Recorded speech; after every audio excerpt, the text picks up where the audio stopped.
And I know it sounds so simple. We all know that. But if you don't put that literally into how you make decisions, it needs to become a funnel. So when things come at you, you run it through your, okay, does this match our mission? Yes, it does. Because it match our vision. Yeah. Is it according to our values? That's where I think sometimes people miss or organizations miss when you make decisions. You start realizing and not thinking through, well, this is really not the values of our culture. This is not our DNA. This is not what we do.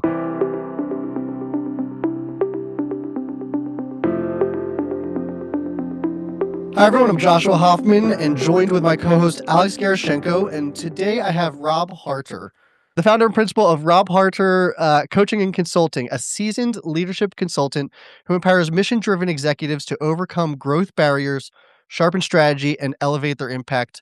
Welcome, Rob. Hey, good to be here. Thanks so much, you too. Thanks for joining us. And we were kind of talking about this right before, but as our listeners know, I typically like to start with something a little bit more on the personal side before we dive into the business side. And as a fellow mountain person, at least a former fellow mountain person, I have to ask, what's it like living in Park City? Oh, it's incredible. Yeah. If you love the mountains all seasons, it is literally very difficult to beat living in Park City because you've got skiing, of course, in the winter, all the snow sports, in the winter. And then in the summer, you can do mountain biking, climbing, hiking, and it's perfect weather. It really is kind of a dream. Now, I lived near you all. I was in Denver and Boulder for a long time. And my wife actually grew up in Littleton, so knows Colorado very well. But Park City, I think, is that nice blend where you're close to the airport. The airport's 20, 25 minutes away, but you're in the mountains, so it's really nice. The equivalent for Denver folks would be like Evergreen. They give you an idea, like kind of that distance. And yet, Park City has all the other amenities that like Breckenridge would have. So it's pretty sweet. We feel very lucky. I was going to put you on the spot and do the very unfair Utah, Colorado question, say which one's better because you get some good reactions there. I think you kind of dipped into there. I love Evergreen. I'm trying to, we're trying to move to Evergreen soon. So I love that, like Lookout Mountain. It's a great place. Yes. Yeah. Gorgeous. Love it up there. Yep. And then just quickly on this topic, favorite outdoor activity, summer, winter, summer or winter, whichever one you want to answer. Yeah. Oh, that's such a good question. But I would say skiing in the winter is my favorite all time. That's just, you can't get much better than skiing in the winter. Downhill inbounds? Yeah, inbounds. That's right. I'm not a big out of bounds. I know you ventured into that world. I've not done that yet. I just enjoy so much inbounds. There's so much great powder and places to go. I still enjoy that the most. Well, let's be careful. I said that I tried backcountry and I realized it wasn't for me yet. I will take blue groomers at top speed any day. So, all right, good. But just for the record, I'm glad you clarified that. Exactly. And I guess to stay on the topic of Park City, you spent 14 years as the CEO of Christian Center of Park City. That's right. And I read, or I don't know if I read it or if we talked about this last time we spoke, but you grew the organization from 8 employees to 72 in like just about 12 years. So can you start, I guess, by sharing a little bit more about what CCPC does, and then we'll kind of talk about that growth? Yeah. Okay, yeah. First, what the CCPC does, it's a humanitarian organization, nonprofit. It really has 4 primary areas of service. So number one, they have, if you include the mobile food pantries, there's like 4 different ways to provide food for the food insecure in this area. And it's really a 2-county region, although we did a lot of work with indigenous tribes here throughout Utah as well. So that was really a great outreach as well, in addition to Park City, Heber, and the surrounding area. Number 2, we had a mental health counseling center, and that really grew, particularly after COVID, of course, but it grew quite a bit. And I think even now, at 16, 17 people in the staff, something like that. Then we have these thrift stores. You probably know there's plenty of ski towns in Colorado have a similar dynamic. You have a lot of people that have second homes, and they love to donate things, right? That maybe they're buying new skis, and the skis they had were fine, and so they donate them. So we get these wonderful things that are donated. And then we turn those right back around into these thrift stores, and we have 4 of them. And when I first got there, we had 2, and then we grew, and we had 3, and then now we have 4. And it is a great social enterprise, essentially, for the organization. So it's a great way, number one, for really good deals. And number 2, the money that people, when they go and shop, you're actually helping to support things like our mental health counseling center and our food pantry. So it's a really nice way to support the program. And then the 4th one, big area, there's a lot of little things we do. But the next big one is we provide rent assistance. It's really called emergency assistance or basic needs assistance. So this is everything from a car repair they can't, make, or a medical bill that they weren't expecting they can't afford, or rent is one of the big ones. And of course, during COVID, that's where it became a huge deal where they lost their job and immediately, right? And they didn't know if they could pay their rent, let alone their mortgage. And so with the support of the community, this was not in our budget, but over that time, we raised over $2 million thanks to the community just coming alongside. We did get some, grants from federal money and state money, so that, and the city too. They all kind of chimed in, but about $2 million in about less than 2 years to give to people to make sure no one became homeless, because now you get exasperated your problem, right? And once you become homeless, you get kicked out or you can't afford things. So anyway, I could talk more, but that's essentially this humanitarian organization. It's been so fun, to see it grow and expand. And so yeah, it was a great opportunity. I First, I think that's incredible, and I guess I wanna double click on that 2 million that you mentioned, because obviously all nonprofits are trying to focus on raising money and fundraising. And you shared a little bit more, you mentioned the grants and working with the government, but are you able to go into a little bit more detail on how you raised that 2 million? Because I think that's really what, people are trying to get out of this. That is, okay. So yes, a great question, and it is an important one. So a couple of things happened. I think certainly during COVID, there was the opportunity that people were like, "What do we do?" And there's so many people that were kind of staying at home, not sure what to do, but they wanted to do something to help. Well, because we had a food pantry and we had the mental health counseling center, but it was mostly our food pantry. The county and the city basically said, "You're an essential service." We never shut down during COVID, so we stayed open because there were people that needed food. And if you remember that time, grocery stores were running out of food. There was and people didn't even want to go out, and they weren't sure, can I go to the grocery store? When can I go? What do I need to wash down the boxes once I get, groceries? Yeah, All those exactly. things we went through. But for those who were low income, we needed to stay open. And so we did. And so we just kept serving and kept serving. And I remember I've told the story multiple times, but not on your show. I still remember one time, it was probably about a month in, and there was a line of cars all the way around our property and into the main street because, no one was really out, but they came for food.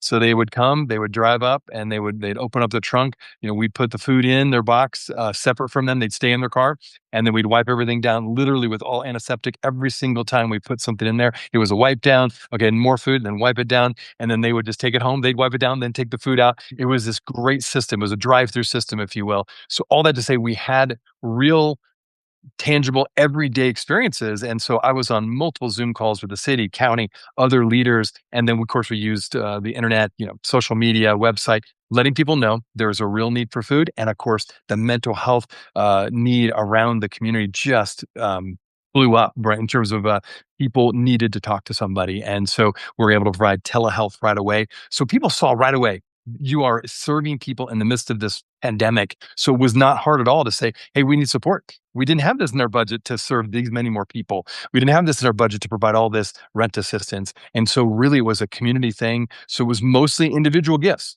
But the more people got excited about, hey, I could do something, I'll send a check. And it literally just came in and we just sent it right back out. So it was an in and out gift.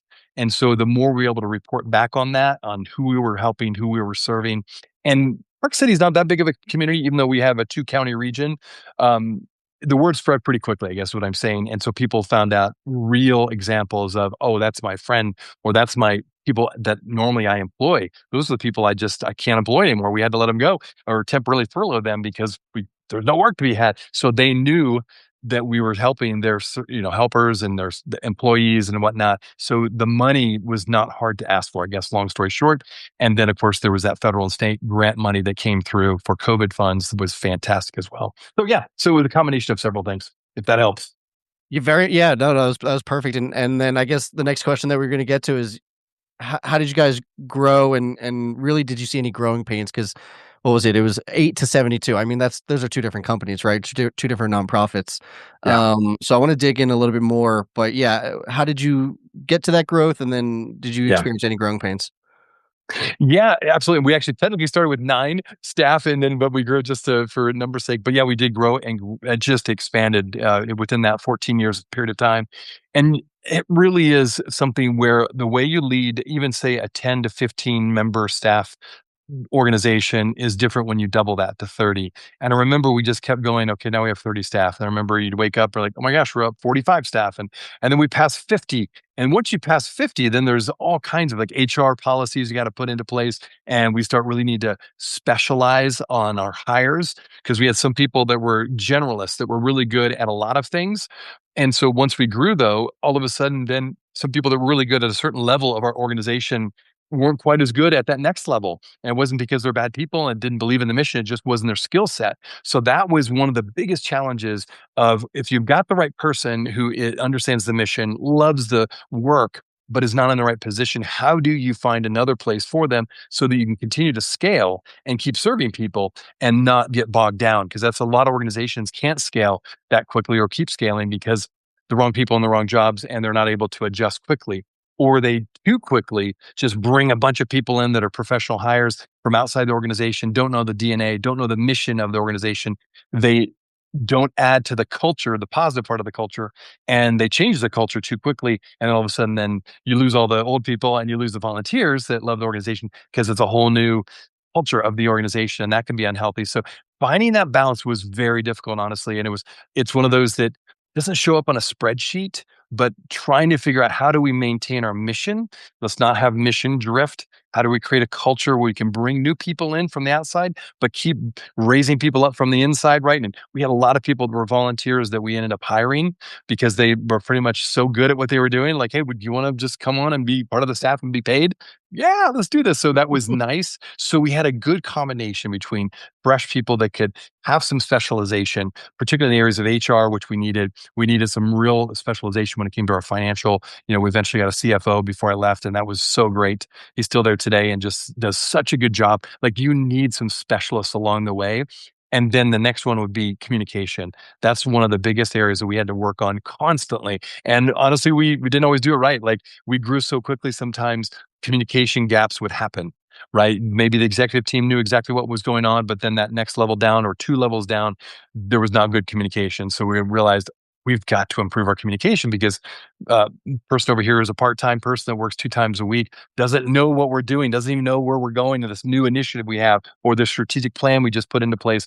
They have no idea what it is. And so like, oh, this is not good. And so we started doing some things where just a couple examples, like we really tried to stress having regular meetings, both one-on-one with my executive team, but also management meetings, strategic leadership, gatherings of key leaders, and then just making sure we communicated through video, through email, through internal email. So we really started this campaign, if you will, of multiple ways of communicating so that people really understood from a part-time person was there 1 day a week to those who were the highest paid in the organization. We were hopefully at least hearing and understanding where we're headed, what the mission is and was and continues to be, and that they're on the same page. So that was one that I think for organizations that are scaling and growing, boy, your communication is something you've got to really lean into. That was perfect, and I'm glad you shared an example. And I guess just to start to kind of wrap up this, and we'll get into your firm. Is there anything you would have done differently in that process of growing? Oh yeah, that all. Okay, yeah, several things. I think there were times where I tried to maybe move too fast Mm. and I didn't slow down enough to make sure all those who had been with us for a while understood why we were why we were growing, why we were moving this direction, why we were adding this program or service, and really taking the time to just listen and understand like, okay, it's not that we would maybe change per se, but maybe we would have if we had more time to really listen. So I think there was times where there was such pressure and there was just this demand to start growing and you feel like you have to respond quickly and provide the services, whether it be food pantry expansion or expanding another store or expanding what we did with our counseling. It was hard sometimes to make sure you invested the time to really sit down and listen, so people felt like they had a voice and they could actually voice their opinion. And again, you can't. It doesn't mean you follow every single possible opinion that's thrown out there. It's just giving people a voice, giving them an opportunity to be heard. And I think overall we did a decent job, but there was times I feel like I could have spent more time because I was so focused on moving forward and there was so much to do. And I just could say, well, hey, it's really clear to me. Let's do this, and it worked. But maybe not always bringing people along in the best way. So I think that's one I would change. And then I think, boy, when there's people that just it's so hard, right? When people are where you need to grow as an organization, as I mentioned earlier, where they were really good at a certain level, but maybe they were not keeping up with their new position to move more quickly, to rearrange, not to let them go, but to find out a new place for them where they can still be in the organization, but in a different role. So they're not holding back the organization. I think there was times where we probably as a team again we thought let's just make sure everyone's on the same page. Let's not be too corporate with decision making when it came to letting people go or giving people new opportunities. But with that, sometimes we took too long in redirecting people so that things slowed down a little too much, and we lost probably some opportunities, if you will. And eventually we moved forward in a certain direction already, or we eventually did, I should say, and we could have just done that a little bit quicker. So it sounds like a two different pieces, right? Where slow down to listen on the one hand, but don't be so slow that you can't make decisions and pivot when the need is requiring you to pivot quickly and to scale quickly. That's, I think, finding that balance is part of leadership. Do you have a framework or something that you use now to make those decisions quicker, more accurately, things like that that you recommend? That's a great question, Alex. I think, yes, I would say my matrix would be, first of all, always the mission, a vision of your organization and the values. So you always kind of have that in mind. And I know it sounds so simple. We all know that. But if you don't put that literally into how you make decisions, it needs to become a funnel. So when things come at you, you run it through your, okay, does this match our mission? Yes, it does. Because it match our vision. Yeah. Is it according to our values? That's where I think sometimes people miss or organizations miss when you make decisions. You start realizing and not thinking through, well, this is really not the values of our culture. This is not our DNA. This is not what we do. Or, for example, you may chase money. A grant may come your way and it's a nice size grant, but it means you're going to do programs over here. And all of a sudden now you're mission drifting over here doing something that you got some funding for maybe a year or two, but it's taking you away from your core mission. And in that sense, you're actually doing things outside even your values potentially. And that's where I think people get into trouble. So I think that's what we try to do is run it through mission, vision, values. And then we actually went through as a team 2 years in a row. Actually, that was one of the things we actually did as an executive team and the entire staff. We did videos about this. We did regular emails where each month we looked at another value. We looked at our vision. We unpacked it. We really got to broke it down. What does this mean? And the idea was we wanted to operationalize our values. I think a lot of organizations don't operationalize your values. You can have a great value chart on the wall, but if you don't actually live it out and show this is what that means actually in action in our organization, when someone does these things, when they do these actions, this is what it means living out your values. That's where I think we tried to do the best we could. And like that helped make decisions and it informed us to make better decisions. So, and then the last piece I would just say is we started the last few years of my tenure there of saying we needed to do a more intentional strategic plan. And really, even for us, it was almost like 1 year at a time. We did 2 years at a time once. And even that was such a change from the culture because it was such a mom and pop organization when I first got there. So to kind of even have this idea of we need a strategic plan for the next 3 to 5 years was so much to even consider. So, okay, let's just start with a year or two. But that was a great exercise because it got us all on the same page. We had KPIs listed out, we had goals for the year, and we actually measured ourselves. Were we successful or not based on our strategic plan? And so I'm shocked now that I'm a consultant and coach. There's a lot of organizations that don't have an intentional strategic plan. And then to match your strategic plan to your values and your vision and mission, that's another step. They may have a strategic plan, but it has no connection right to their mission or values. And then that's another mess too that organizations fall into. So that's part of my matrix, if you will, for decision making. Wow. There's so much there that I want to dive into. I'm just going to choose one. Yeah, Can we double click into operationalize your values and give an example of what that means? Just go more in depth yeah. into that. That's a great question. And I feel like these are all good questions. So I'll say they're all great. But okay, yeah, that is something I get. By the way, I'll give credit to Brene Brown. We went through a book together. It's one of the things I did as well with the leadership team to help us keep our culture. Was we read through a book or two every year, and we broke it down. And one of the books we read along the way was Brene Brown's Dare to Lead, and she talks about that in that book. And that's actually where we started really like, wow, we have these values written out, but we're not operationalizing them. And she found in her research, and she's worked with corporations all over the world, that most organizations, most businesses do not operationalize their values. Okay, so what's an example? Here's an example for us. our mobile food pantries. We provided them throughout the community. And think about this. One of our values is respect. We want to make sure we treat people with respect. We honor the value that every human being has. And we realize that sometimes when a good purpose is we want to provide food, right, through a mobile food pantry. Well, we realized we started arriving at these apartment complexes and, offering food in person. There's just a little bit of a stigma like, oh, people are this is where I live. People are going to see that I need food. And maybe there's a weird stigma around that. Like, I don't want to be labeled as the one who needs the food pantry food, even though we all need food at different times, right? But that is a real stigma that some of our clients were experiencing.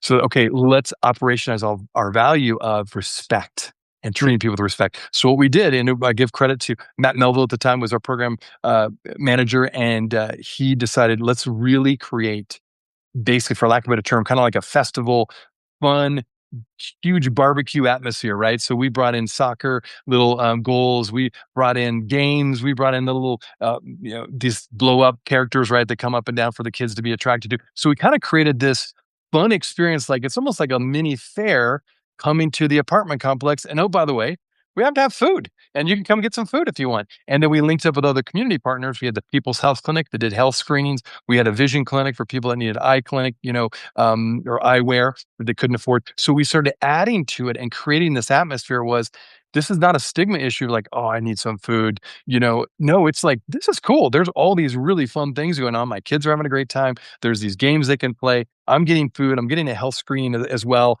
And the library came a couple of times. So we just changed the experience. And to me, that's what it looked like to operationalize our values when we served our community. So hopefully that makes amazing. sense. It really does. And I think you painted such a clear picture of it. And it also falls into the cycle of everyone wins. All the vendors, people there, the Yes. organization. It's also promoting. That's wow. Well said. Nice. Yeah. And it happens to be in Park City, so not a bad place. Right. And it's funny you say that, Josh, because a lot of people are like, when I go and I speak a lot in Salt Lake or even other states now, and they're like, Park City, I mean, come on, that's one of the richest areas, right, in the country. And there is a lot of wealth there, no doubt about it, just like Aspen Vale and places in Colorado. However, there is poverty here as well, and it's hidden. And so that was one of the things we kept trying to say is, no, not everyone is living in a $4 million home. Like there are people here that keep the resorts going, that keep the restaurants running, that, serve our community really well. And their kids are at the same public schools that your kids are, but they would be considered low income. In fact, there's more pressure because the housing costs are so high. There's actually more pressure financially. And so, yeah, there's more poverty in these mountain towns than people often know. And so that was one of the jobs of us to kind of bring light to that. Not, and again, creating stigma, but just more creating awareness that is right here in our community as well. Yeah, I'm glad you mentioned that as well. And you also mentioned coaching and consulting. So I love to shift over to your firm, Rob Harter Coaching and Consulting. We'll start with, how do you help your clients? Yeah, I like how you kind of introduced me with, if you want to boil it down, my goal is to come alongside people and help empower them and elevate their leadership. It's one of the things I've done for a long time, and not that I'm the perfect leader by any stretch, but I feel like I've learned a lot, even from my mistakes, right?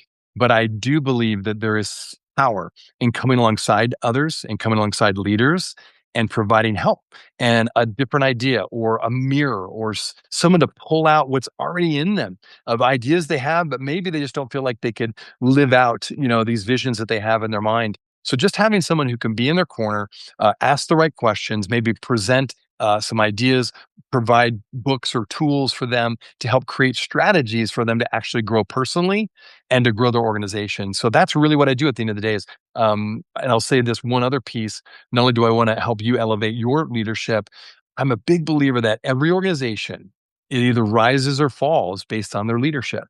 So if you want an organization to improve, and this could be a company, a business, a nonprofit, if you want that to improve, you improve the leadership. So if you improve the leader, you're going to improve the entire organization. So that's kind of what drives me and what gets me excited too, is that if I have some time to meet with that leader or the leadership team or the board who really can move the needle for an organization, that organization gets healthier when that leader gets healthier. That organization gets better when that leader gets better. And so that's a lot of what drives me in my consulting business. And spending time on your website, you ask, should you invest in leadership coaching or consulting? So obviously those are two different things that I think people could lump in together, but how do you Yeah. define each and what do you see kind of as the key difference between the two? Yeah. Okay. So coaching for me is really coming alongside and empowering an individual leader or potentially a leadership team, but it's usually one on one. And it's more coming alongside and helping pull out what's in that person or providing different ideas and frameworks and through a one-on-one discussion and going through again different things I would present to my clients about have you thought about this and here's a new way to think about this or tell me your barriers and your what do you where are you bouncing your head against the wall. Let's talk about that and unpack that. So it's much more coming alongside helping to problem solve, be a mirror, and really again drawing a lot out from that leader. So it's not so much me just telling the person what to do, it's helping them discover what they need to do or what they already kind of know what they're supposed to do, but maybe they need that extra encouragement or a roadmap in front of them to actually move forward. Whereas a consultant, what I understand a consultant to do is when you come in, you're pretty much saying, okay, here's your plan. Here's your 5-step, process. Here's what I think what you would need to raise this money. You probably need to do these 5 things. If you're going to expand and grow and have more strategic leadership meetings, here's the map that you want to do. Here's the strategic plan that I would lay out for you. So it's much more kind of you present a plan as a consultant, whereas a coach, you come alongside, kind of draw it out of the person a little bit more. So that's how I'd make the distinction between the two. Alex, did you want to go? You want me to go? I wanted to get into what the issues look like today. I mean, it's a changing environment for nonprofit organizations. What are some of the issues that you're hearing from leaders in the space? Yeah, first retention and recruiting. I kind of see those as two sides of the same coin. I think it really started in a strong way. I think after COVID, there was just a real sense of I don't know if I'm willing to still get paid nearly nothing, potentially for your nonprofit. Again, by the way, I'll say this because I've had a lot of people on the show on my podcast talk about this. I think it's getting much better in the social impact sector, but there's still a lot of people that probably are not paid what they should be paid and therefore it's difficult to recruit people on the one hand and let alone keep them. So I think nonprofits, some people have this weird idea that you really want a great nonprofit that does great things, that's solving a big issue in our culture like food insecurity or housing affordability. We're not going to pay them anything. How are you going to attract the best people? And I think after COVID, a lot of people are like, well, I'm not going to do that anymore, So I think a lot of people just got discouraged.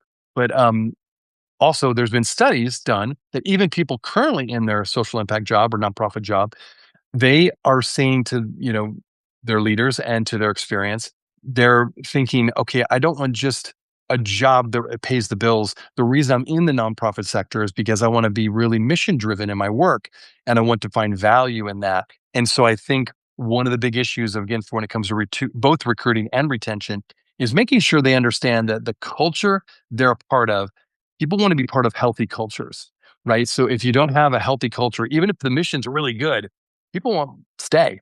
In fact, there's been recent studies with this next generation coming up, both the millennials and Gen Zs, that they actually value culture over compensation. So it doesn't mean that, again, they don't want to get paid anything or really too low, but it's just that compensation's on everything. So they want to get paid a decent wage, but they really want a good culture where they can be a part of. So I think that's a big one. I think the other big challenge right now facing nonprofits specifically is that there's a lot of corporations now that have their own social impact arm. They have their own foundation. In fact, on my show, I've had Amazon, I've had Google, I've had the Hilton Foundation, I've got foundations, corporations. A lot of them have these big foundations that obviously these companies are ginormous, right? Amazon, Walmart, they all have their foundation. So they have a lot of money to give to their foundation, and they're doing some really good work. And so what's interesting is because they're tied into a corporation, they don't have the same quite challenges of raising support like a traditional nonprofit. And so how do these two kind of work together? I think that's a big challenge. And I think they certainly, we can all play well in the sandbox, so to speak, but I think there needs to be more communication, more sense of let's work together as opposed to competition against each other. But I think that's a real challenge right now because yeah, there's some organizations right now that are again part of large foundation of a large company or social impact arm again, but a large company that have so much money they can move the needle really quickly in a certain area. They don't necessarily need to use or work with a nonprofit. But luckily, most of them still want to work on the ground level, say with a nonprofit that's already built trust with the community, that already has connections with the community, maybe are working with local leaders. This is particularly true with international outreach. So I think that's really important. But I think that's a challenge that still needs to be kind of worked out, because traditional nonprofits, you probably know, you've had this on your show, the giving to nonprofits continues to go down. We saw this spike during right after COVID. It went up for a little bit, but now it's going right back down. And so giving overall to charity and nonprofits is still on the downward trend. And that's not good for nonprofits. And so they have to make decisions. How are they going to scale? How are they going to grow if they don't have as much money as they used to have? And the demand for many of them is actually rising because of all that's going on. The government shut down in America right now, to just the need continues to go up because the economy is a little shaky. So there's more need often for their services, but there's less money coming in. That's a real challenge. Absolutely. And if I'm understanding correctly, with the pressures and more limited resources, potentially on the human side, but I guess more pointedly for this question on the capital side and how they raise money, the partnerships with for-profit business, larger businesses, those become increasingly more needed and critical to the success of the organization, especially if they want to attract and retain the right talent. That's How right. do you help leaders uh, basically either get in the room or be prepared for those type of conversations, those partnerships, the structure of that? How do you prep them for that?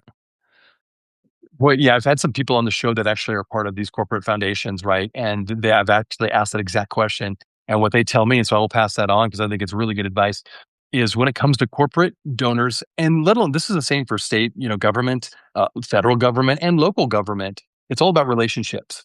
It's really building an honest and like a positive relationship with folks that are decision makers when it comes to potential funding, potential collaboration, getting in front of the right people to ask, hey, would you think about collaborating on this project or supporting this project through your finances?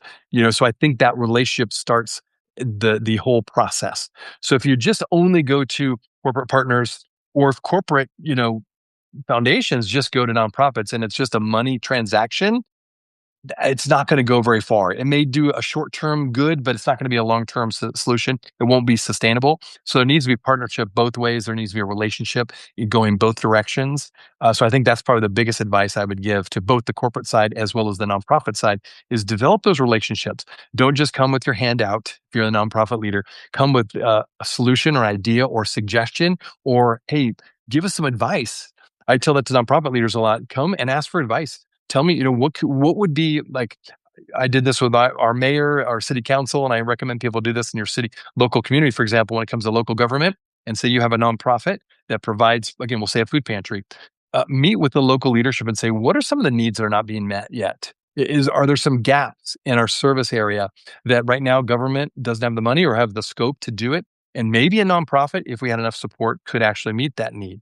So that would be a great question. So now you're coming with more, hey, this is an issue we all share in this community. How can we come together and actually address the issue?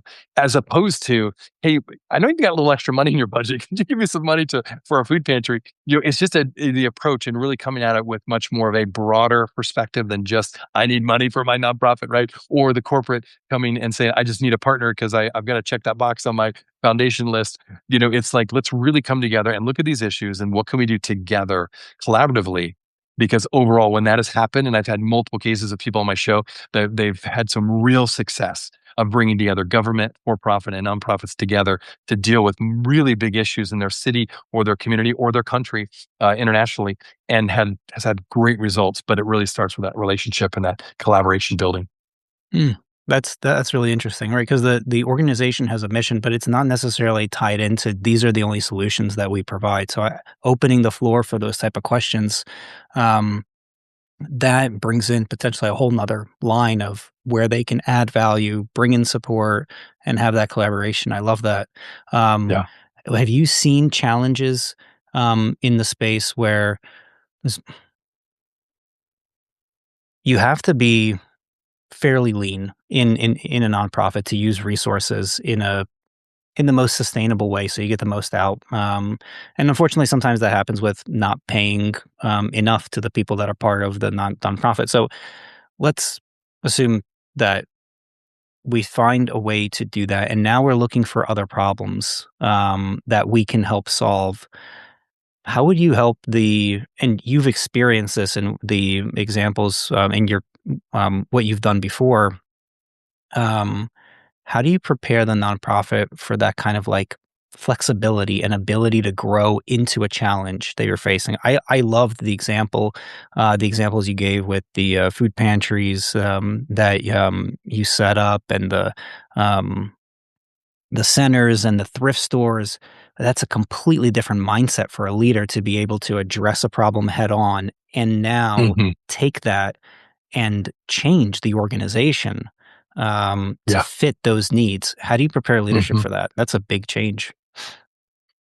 It is a big change, and I would say, I think number one, just step back real quick, and I think a great question always would be for any nonprofit leader organization, if we went away and we tomorrow, like we just collapsed as an organization, would the community even notice? So that's the number. It's a big question to ask yourself, right? And if you're not having enough of an impact on your community where people really honestly wouldn't notice if you were gone, that's a problem, right? But if they would notice, okay, now you're getting somewhere. Now you're actually meeting a need that's a real need and a felt need in your community. Now there's other needs like that. Okay, so now what do we start thinking of? It's not just about, again, us as this organization just keeping us afloat. It's broadening out to say, we're serving a community with a whole variety of needs, as you said, different levels. And so, what are the other needs that perhaps now we may not be the ones to do it, by the way? Like, if we came to the mayor, here's a real life example. Remember, we asking the mayor, we met with city council, we met with different nonprofit leaders, and we were constantly doing surveys, even with our clients and the people that we're serving. What else is out there that is not being provided right now? At the time, there was not a lot of legal support for those who were undocumented in our community or even in the surrounding area. And so that was a real need that needed someone to address. So we debated, do we bring that on as our organization? Do we flex and say, can we do that? So we had some real interesting conversations. We talked to the board, in fact, about it, talked to staff about it. We decided, no, that probably wasn't us, but let's link up with somebody else who already either has that capability or already has started, maybe even in a small way, and we could leverage our connections, our goodwill in the community to help another organization really rise to the top. And sure enough, there's been actually two different organizations, but one in particular, just in the last year and a half, has really emerged as providing some awesome low to free legal support for those who really need all kinds of legal answers to their questions, and those who either don't even speak English as their primary language. I mean, all kinds of different things that pop up: immigration support, legal support, employment law issues that come up, all those things. So that was an example where we didn't necessarily meet the need, but we wanted to be a champion and an advocate for the need we saw in the community of the same people we're serving. We just happened to serve them with rent assistance, food, and mental health support. But we saw this other need emerging, and let's wrap around our arms around another nonprofit and let's do this together. So I think that's what a leader thinking bigger than just your organization and always having the mindset of, will the community miss us? Well, are we actually making a difference where the community will miss us if we leave? That will help determine, I think, what are those key things you need to be doing to really make a difference. That's great. And next time, or as we wrap up, next time we'll have to talk about your Enneagram and your neurofeedback Oh, work. yeah. I was Okay, trying to see totally. if we Sure. had enough time to check that out. If anyone is interested in either of those words, definitely check out your website and learn a little bit more about what Rob does there. But You this bet. has been great. And I guess as we come up to the end of the episode, I just want to give you an opportunity to mention how people can find you, and anything else you'd like to end with. Yeah. Well, great. I really enjoyed the questions you both asked, Alex and Josh. I love your, I can tell you're really asking important questions. So well done with this podcast. But yeah, if you're looking to find out a little bit more about me, you go to my website. You already mentioned it, robharter.com. You can also look up the Nonprofit Leadership Podcast. It's a weekly podcast that I do, and it's so fun to have some great leaders around the country, and I've had people internationally even on the show. So that's a fun place to find out a little bit more about me, what I provide. And yeah, like the Enneagram another day, but that's a fun, really cool tool that can help with whether it be your personality, understanding yourself better, so therefore you can lead better. And then the neurofeedback has been something I've done now for just a little over a year, and that is a whole nother thing, but just so interesting. There's so much research being done, and that really came out of the context of the mental health support we are providing our community.